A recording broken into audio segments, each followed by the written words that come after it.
Нужна ли Сыктывкару еще одна пешеходная улица для прогулок? Нужна. Хоть я не отсюда, но нужна.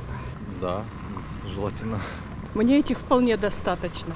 Я сегодня только сюда приехала, я ничего о нем не знаю. Я не против. Мне кажется, что было бы неплохо.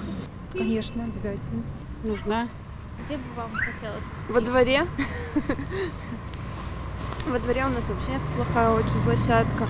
Единственная площадка вот около детского мира. Мы сюда ходим гулять. Недостаточно, конечно, недостаточно. Город расширяется. Вот.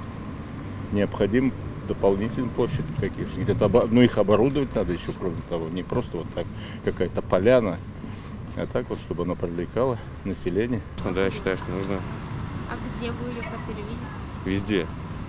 Вообще я хочу, чтобы на тротуарах, вот когда весной не было, чтобы песка, грязи, чтобы это убиралось, потому что на протяжении многих лет это просто проблема. Люди портят обувь. Это глупо. Обязательно. Конечно, нужно. Даже держишь пешеходом. Да, это раз. Потом смотрим, когда вот часы пик. Дети с колясочками возятся, да, знаете, как-то суета такая неправильная, очень плохо все происходит. Получается, Дороги человек спешащий, да, не чищено все это, узко. Обязательно надо расширяться. Я считаю, что нужно. Лучший вариант — это улица Кирова. Ну вот она уже и так частично. Ну, почти прогулочная, да. Ну, а других улиц навряд ли не будут. Почему? Потому что мест нет таких. Улицы узкие, для транспорта места не хватает.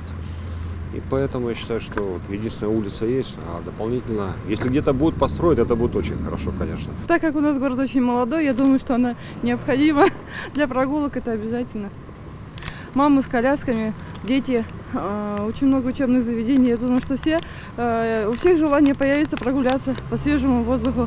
Сейчас так мало времени, все работают, и все-таки нужно дышать свежим воздухом. Конечно, нужна. Где бы ее хотели видеть и зачем? Ну, чтобы прогуливаться с семьей, с детьми. А видеть, где-нибудь здесь, поближе к центру. Здесь, в общем-то, в Сыктывкаре не так много таких мест вообще отдыха, не только говорить, если только о пешеходной улице. Так что это весьма будет актуально. Я за организацию таких пешеходных пространств.